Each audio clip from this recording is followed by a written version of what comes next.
Bem-vindos à casa de Deus. É um prazer a gente estar junto aqui e a gente junto poder estar compartilhando uma palavra. Amém, amados? Você trouxe a sua Bíblia Sagrada? Por favor, abra ela no livro de Gênesis, capítulo 3. Gênesis, capítulo 3. Gênesis, primeiro livro do Antigo Testamento. Gênesis. O tema da nossa mensagem é: onde está? Onde está? Onde está? Gênesis, capítulo 3.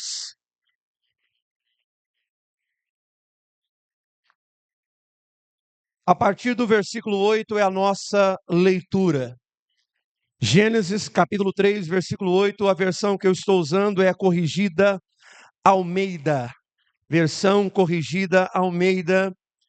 Versículo 8 diz assim: ouviram a voz do Senhor, que passeava no jardim pela viração do dia, e escondeu-se Adão e sua mulher. Da presença de quem? Do Senhor, Deus. Entre as árvores do jardim. E chamou o Senhor, Deus, a Adão, e disse: onde está? Onde está? E a resposta de Adão foi essa. Ele disse: ouvi a tua voz soar no jardim. Tem tradução que fala temi, tem tradução que fala tive medo, porque estava nu e me escondi. Eu estava nu e me escondi. Então, olhe para mim, amados irmãos. Nesse exato momento é o momento da queda do homem. É o maior momento trágico da história bíblica, é o momento que o homem cai. É a queda. É o momento que o homem come do fruto. É o momento que quebra a aliança. E de repente, como Deus costumava fazer com a sua criação, sempre na viração do dia, Deus vinha conversar com a sua criação. E uma dessas conversas normal, corriqueiras, cotidiana, a Bíblia fala que nesse momento há um comportamento fora do comum. Porque agora Adão e Eva, o casal está o que, igreja? Escondido. Não é um casal que agora se apresenta, mas é um casal que está escondido. É um casal que corta folhas de figueiras para se cobrir, para se esconder. E a pergunta de Deus é crucial: onde está? Onde está? Onde está? Onde está? Onde está? Agora, essa pergunta não é porque Deus se esqueceu aonde ele criou, ou não sabe aonde Adão realmente está, aonde Eva está. Porque, vamos pensar comigo, nós estamos falando de um Deus que criou um jardim, nós estamos falando de um Deus que criou a sua criação, homem e mulher, que fez tudo o que ali estava, que toda a metragem daquele lugar foi estabelecida por quem? Então vamos pensar comigo. Será que Deus perdeu a sua criação? Ou será que Adão e Eva passou a se esconder muito bem? Será que eles aprenderam a arte de se esconder? Será que essa pergunta tem a ver com o lado geográfico? Ou será que nesse exato momento parece que Deus perdeu a sua onisciência? Será que essa pergunta ela tem a ver com o lugar? Se Deus perguntasse para você aqui hoje, onde você está? Será que nós diríamos, não, eu estou aqui na Igreja da Graça, na rua Maria Gertrudes, 921. Será que a pergunta é sobre o lugar qual nós estamos? Será que é sobre isso?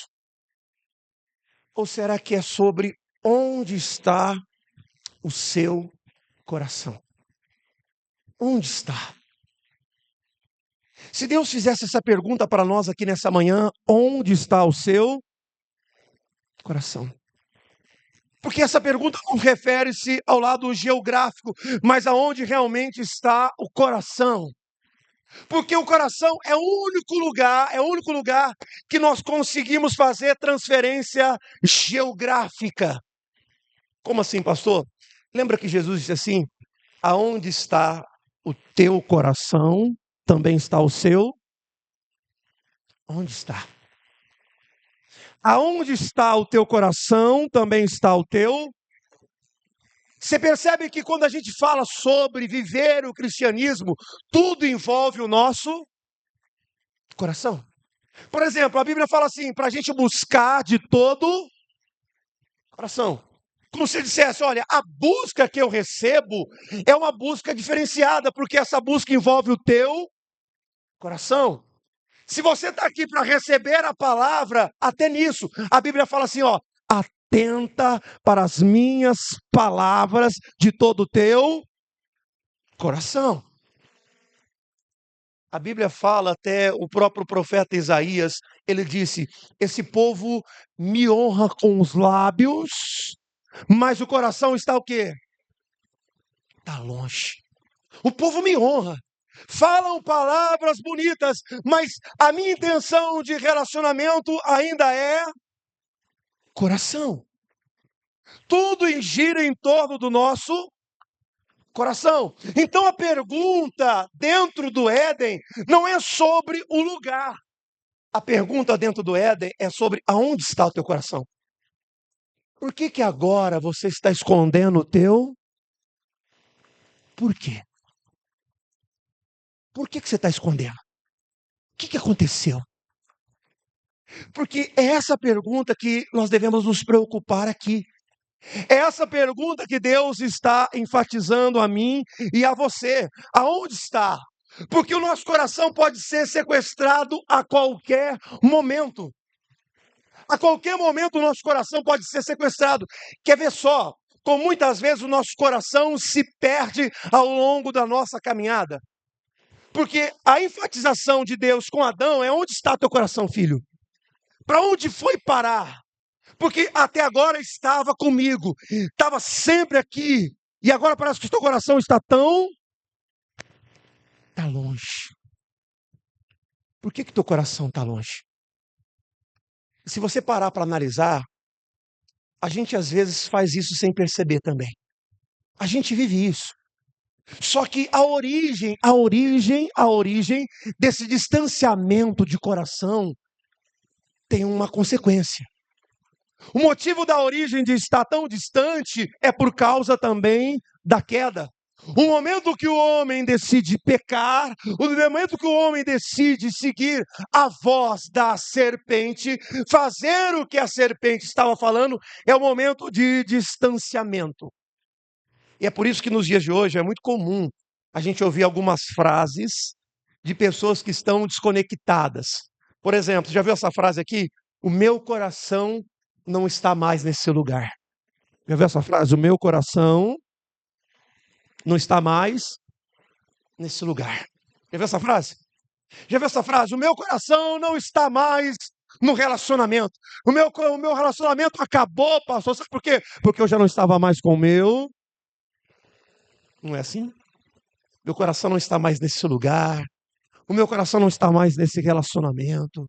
Olha, eu ia trabalhar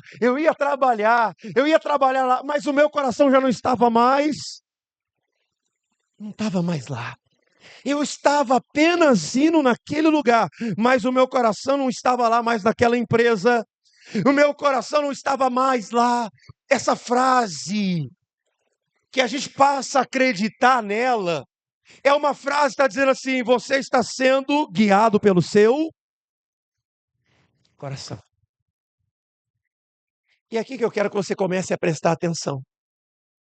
Porque talvez você está vivendo um cristianismo, mas um cristianismo que perdeu o coração.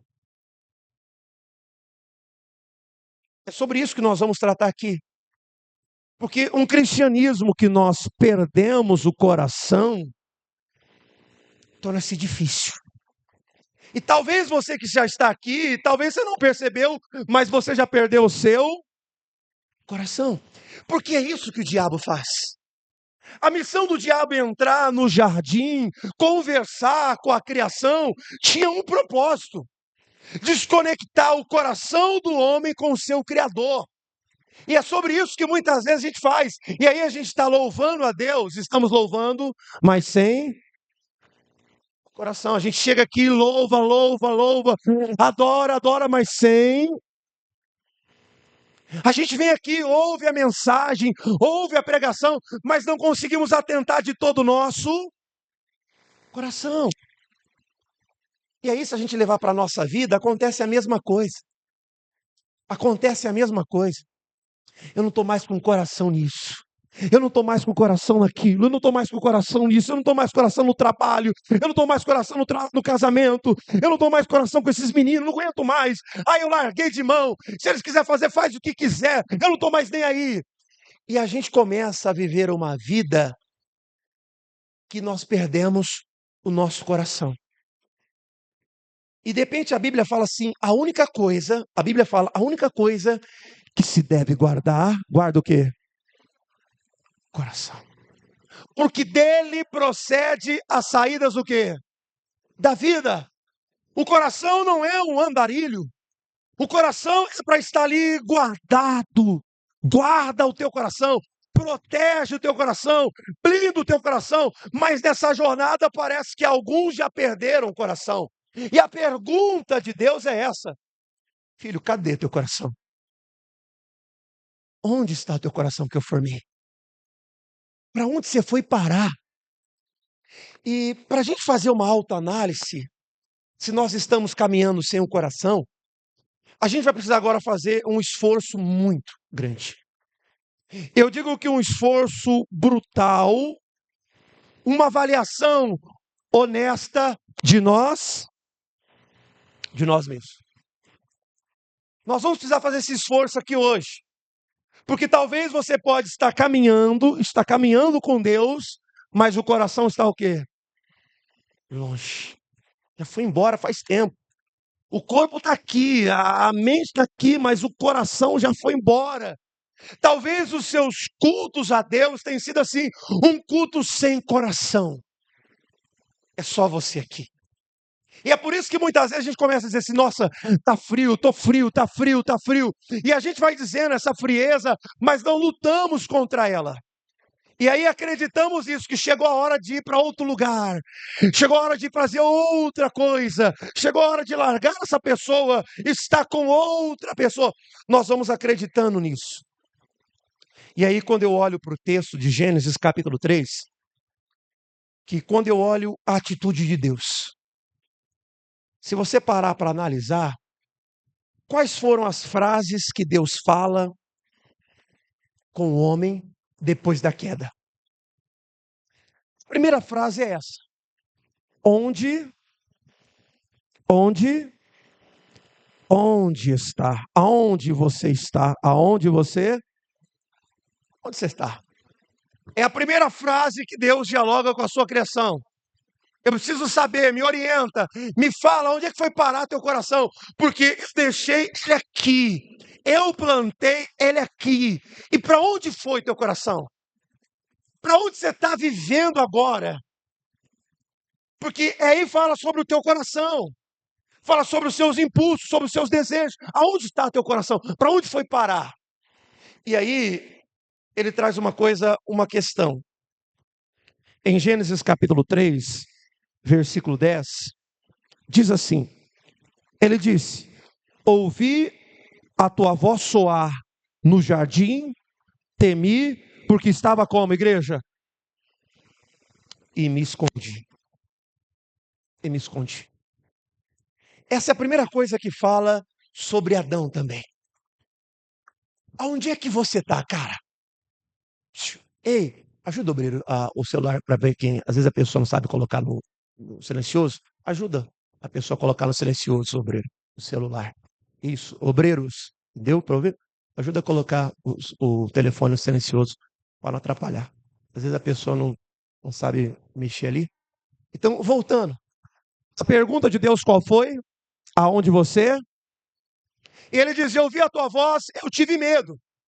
E aí, o que eu fiz? O que eu fiz? Eu me escondi. Eu escondi. Esconder. Escondi. Isso aqui fica claro para mim uma coisa. Que quando o nosso coração começa a ficar longe de Deus, nós começamos a ter uma vida evasiva. Quando o nosso coração começa a ficar longe de quem? Nós começamos a ter uma vida O que é uma vida evasiva? Fuga. A gente quer se esconder. Nós começamos a criar uma vida evasiva, porque nesse exato momento, Adão e Eva não estão se apresentando.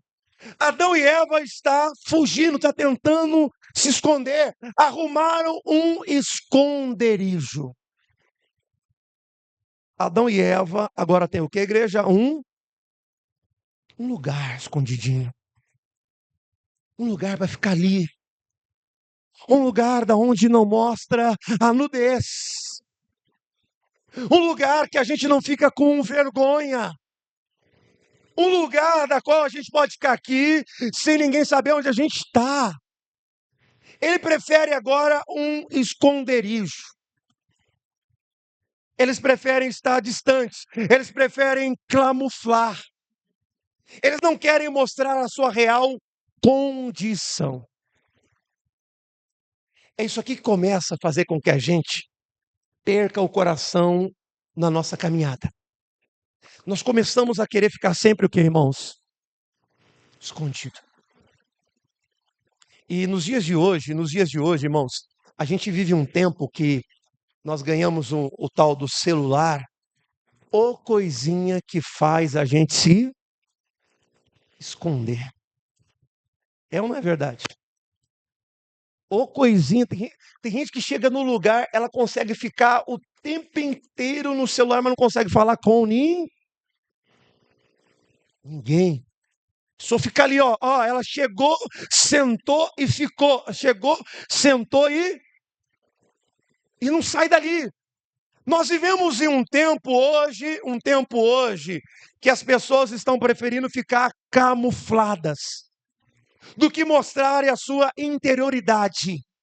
Nós vivemos em um tempo moderno hoje que a nossa visibilidade é só externa, não interna. Nós escondemos. Nós não colocamos para fora. Quando Deus pergunta, Deus esperava que a sua criação se expôsse. Mas a criação, ela está o quê, irmãos? Se escondendo. Estão querendo, parece que uma invisibilidade. Você consegue entender isso? Não, a gente não quer. Você pode perceber, quando o nosso coração está longe, o que a gente mais quer fazer é ficar distante de quem? De Deus. Parece que pessoas de Deus, para quem está com o coração longe, parece repelente. É ou não é verdade? Para pensar.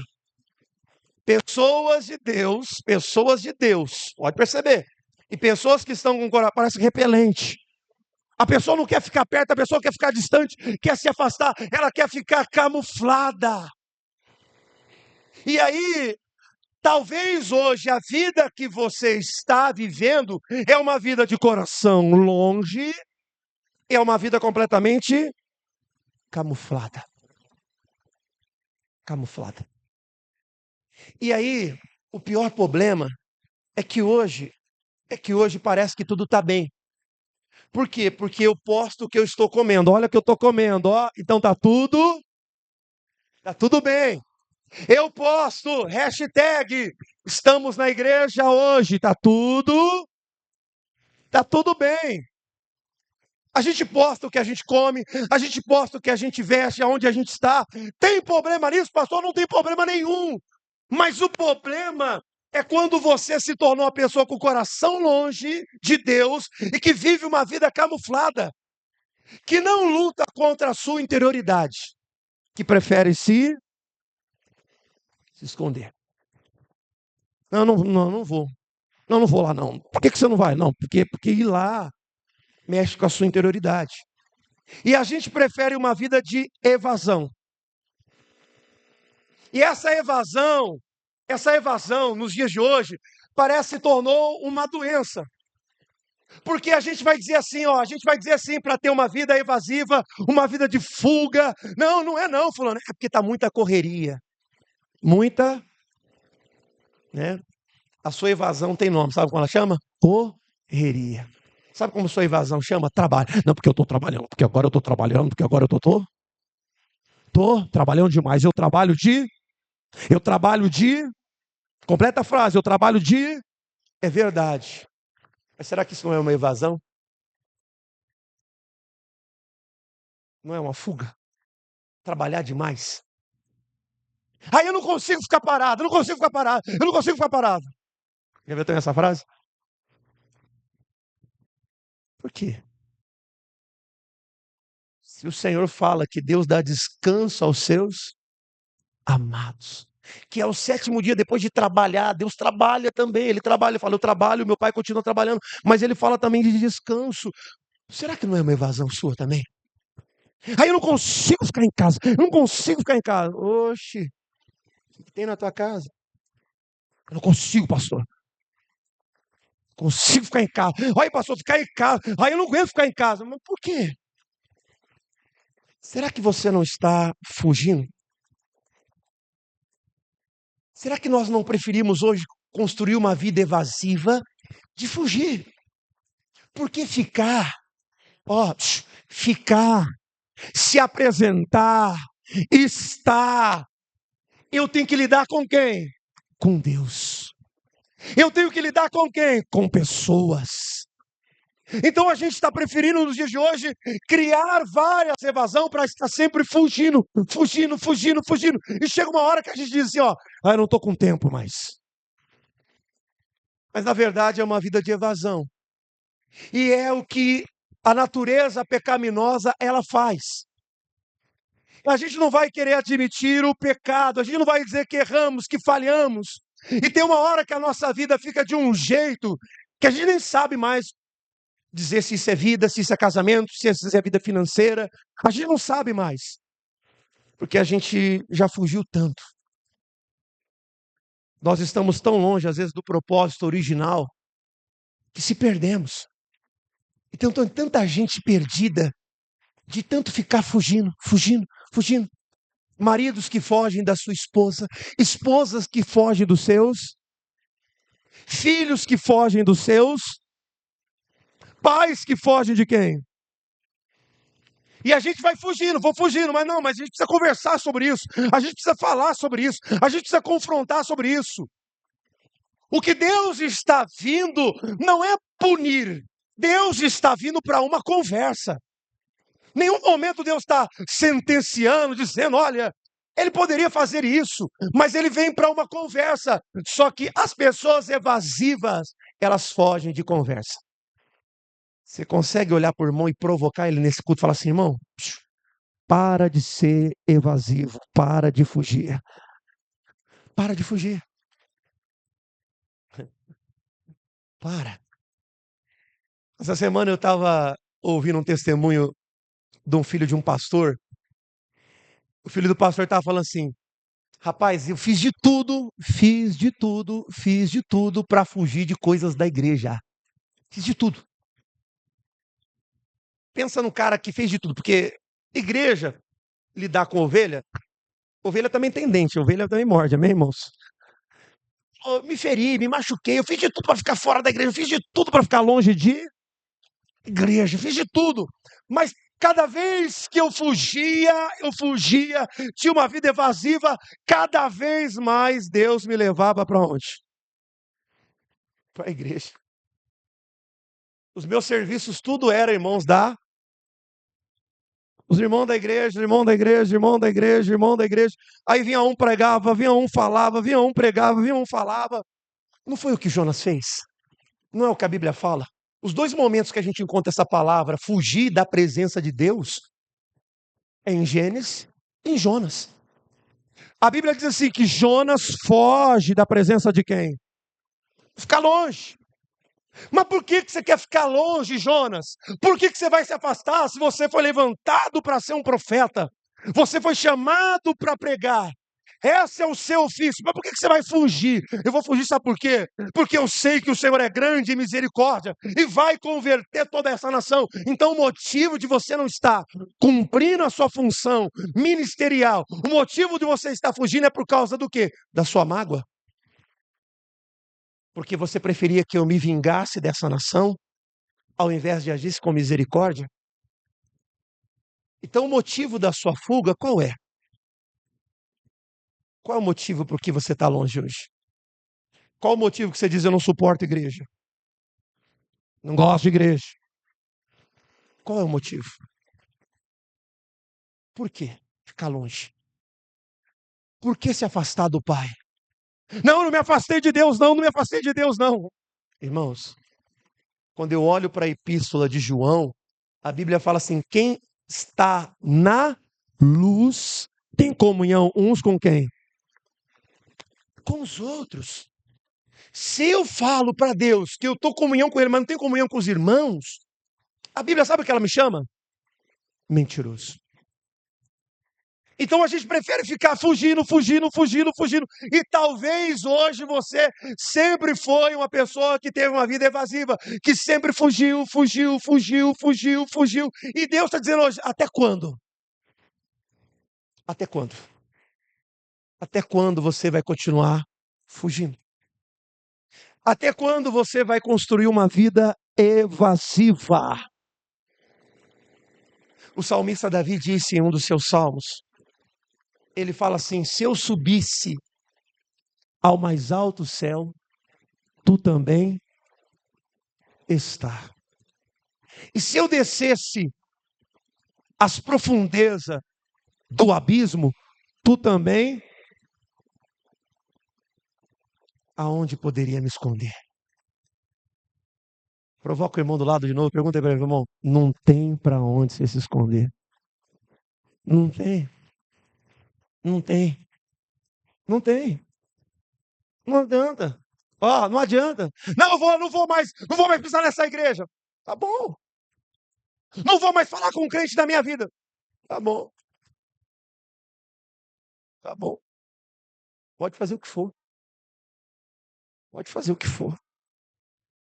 Não há como. Não há como fugir. Não há como esconder. Não dá para levar uma vida evasiva. Não dá para ficar fugindo. Chega. Chegou a hora de você enfrentar. O que Deus esperava da sua criação era isso. Não era uma fuga. Não era uma fuga. Não era ir para longe. Não era se esconder. Não era ter medo. Mas era ter uma conversa. Uma conversa. E talvez é isso que você precisa para endireitar a sua vida. Ter uma conversa honesta, clara com Deus. O que você precisa para endireitar a sua vida é ter uma conversa honesta, clara com pessoas. Quem está entendendo isso aqui, diga glória a Deus. Chega de ter uma vida evasiva. Chega de ficar fugindo. Chega. Segundo ponto que Deus fala. O texto, Gênesis capítulo 12, ou 3:12. Gênesis 3:12. Então disse Adão. Acharam?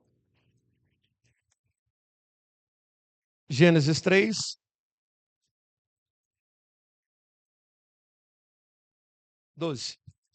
Vamos ler o 11? A pergunta de Deus, mais uma vez. Perguntou Deus: quem te mostrou que estava nu? Comece da árvore que ordenei que não comesse. Comece o fruto dessa árvore. Tem tradução que fala fruto. Versículo 12. Disse o homem à mulher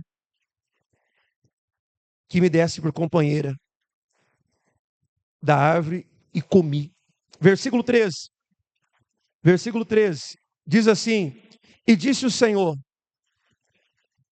por que fizeste isso? E disse a mulher: a serpente me enganou. Bom, olhe para mim agora, igreja. Olha a conversa. Deus vem, vocês estão escondidos por quê? Não estou entendendo. Não estou entendendo porque vocês estão fugindo. Por que você está fugindo? Fala qual é o motivo dessa fuga. Vocês comeram do fruto? A resposta tinha que ser essa, irmão. A resposta tinha que ser essa. Sim, comi. Pronto, acabava. É uma resposta simples. O que Deus espera de você é uma resposta, só que nós temos um problema sério, porque Adão e Eva agora já estão em queda, já estão desconectados com Deus. E isso é muito comum em nós, muito comum. Toda vez que nós erramos, toda vez que nós falhamos, o que Deus espera de nós é uma resposta simples: Pai, fiz. Lembra da história de Davi? Quando Davi é afrontado, ele é acusado do seu pecado, o que o salmista Davi disse? Pai, pequei,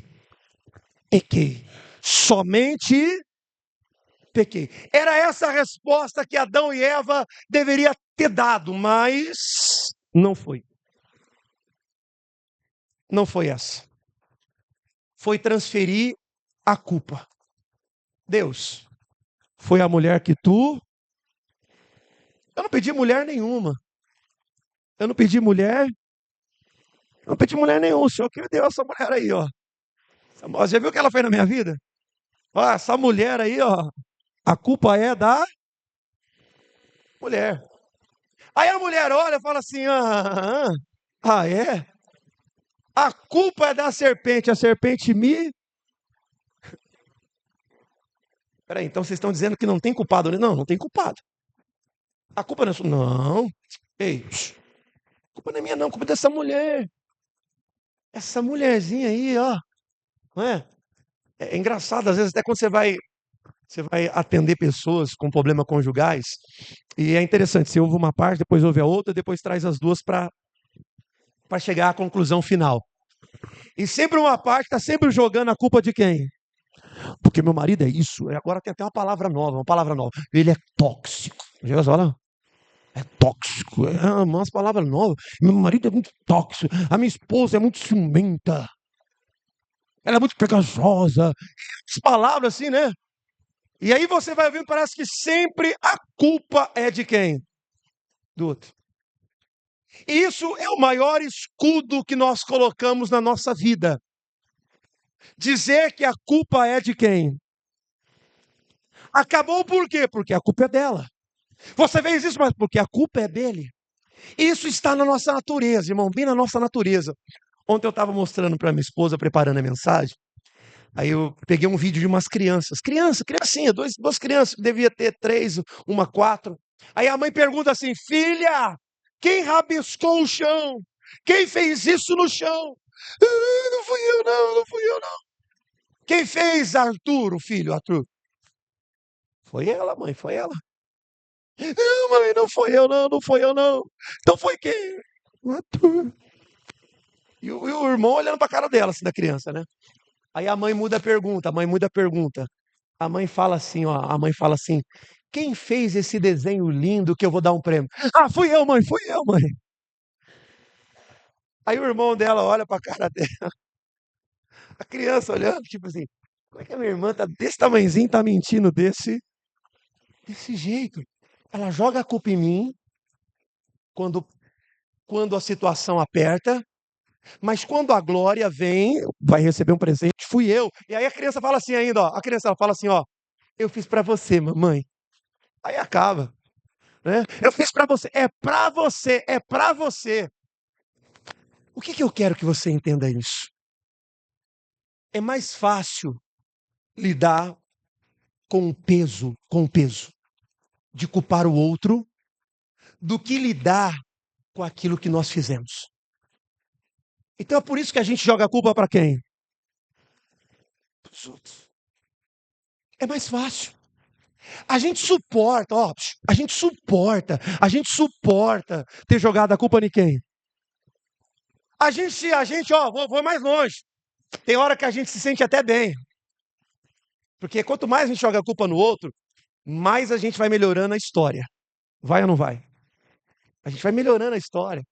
Não, porque naquele lugar era assim, porque lá eu sofria, lá não sei o quê, e bababá, bababá. A gente vai criando aquela história, vai aumentando, vai jogando a culpa mais para aquela situação, mais para aquele lugar, mais para aquela pessoa. E aí chega uma hora que aquela dor de jogar a culpa nos outros, a gente começa a se sentir bem. Ó o Adão se sentindo bem. A culpa é da mulher que o senhor, a culpa é dela. Eu não tenho culpa nenhuma. Algum momento eu fiz uma oração. Senhor, manda uma mulher que eu estou aqui sozinho. Eu não fiz essa oração, não, pai.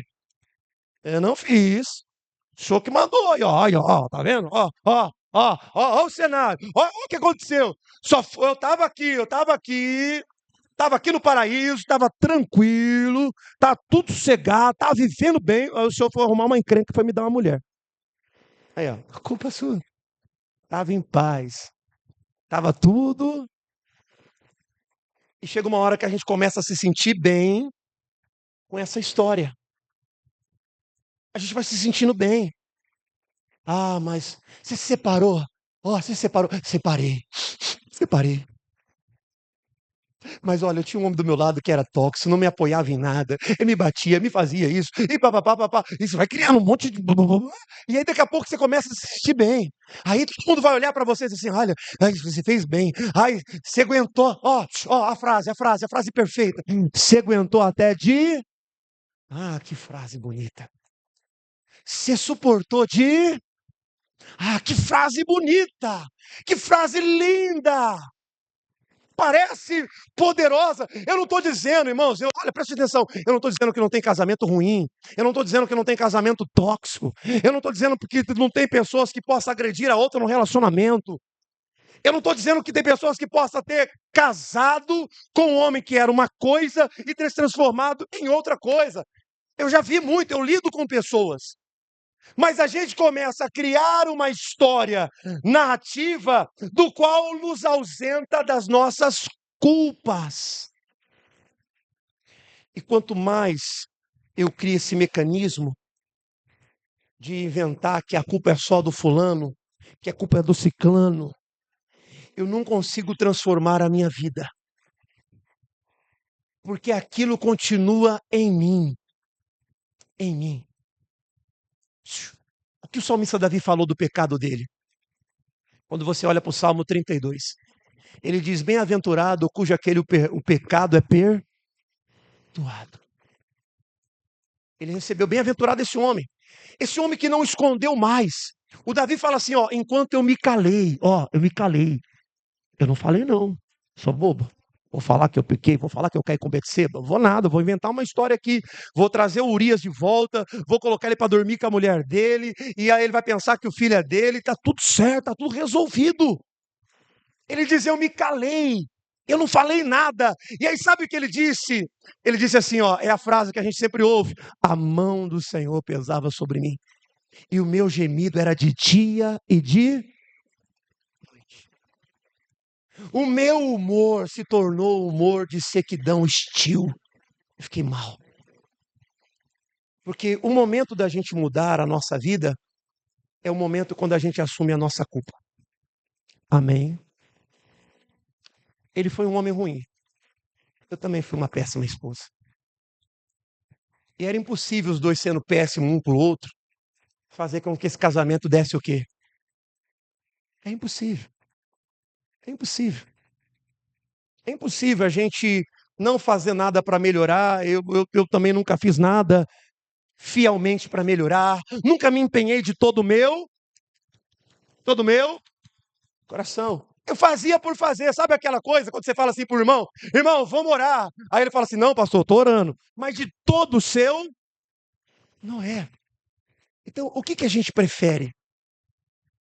A gente prefere jogar a culpa em alguém do que encarar a nós mesmos, do que encarar aquilo que a gente fez. A gente não quer encarar. As pessoas não encaram mais aquilo que elas, porque elas descobriram que dá para jogar a culpa para outra. Isso aqui está repetindo, irmãos. O que aconteceu lá no paraíso vem se repetindo. Quem tem filhos pequenos aqui sabe o que eu estou falando. Você fala assim, mas o que esse moleque quer mentir? Que isso? Ele chora. Criancinha desse tamanhozinho já chora. Não, mãe, não fui eu, não fiz nada. Como? Eu estava olhando, eu ia trazer alguns vídeos aqui para colocar sobre isso. Eu estava vendo alguns vídeos. A mãe pegou a conversa da filha, jovenzinha, com um homem casado. E aí ela está expondo, a menina está falando que é mentira. Mentira. Como pode? A mãe pegando, expondo a conversa da filha, está aqui comigo a conversa, e perguntando para ela o que aquela mãe queria. O que aquela mãe queria? Maltratar? Não. Queria que ela dissesse A. É sobre isso que se trata. É sobre isso que Deus está falando aqui conosco. Eu só queria que você falasse a verdade. Quando eu te perguntei, eu só queria a verdade, não queria mais nada. Sempre foi sobre isso. Mas quando a gente joga para o outro, não, foi o problema da minha vida não, é a Elisiane, não, o problema é o Sérgio, não, o problema é o Marcelo, não, mas se eu tivesse lugar diferente, seria diferente. A gente depois começa a criar essa ideia. Não, se eu tivesse com uma outra pessoa, ai, se meu marido fosse assim, ai, se meu marido fosse da igreja, ai, se ele fosse de oração, ai, se ele fosse disso. A gente fica criando esses escudos para nós assumirmos de fato a nossa culpa. Nós estamos nos transformando em pessoas covardes. Covarde. Nós estamos nos transformando em pessoas covardes, que não têm coragem de confrontar o monstro interno. Nós estamos ficando assim.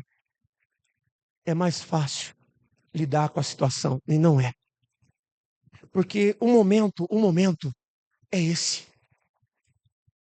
O problema na igreja nunca foi sobre pecado, irmão. A gente fica assim, na igreja é pecado, tudo é pecado. Não, não é sobre isso, não.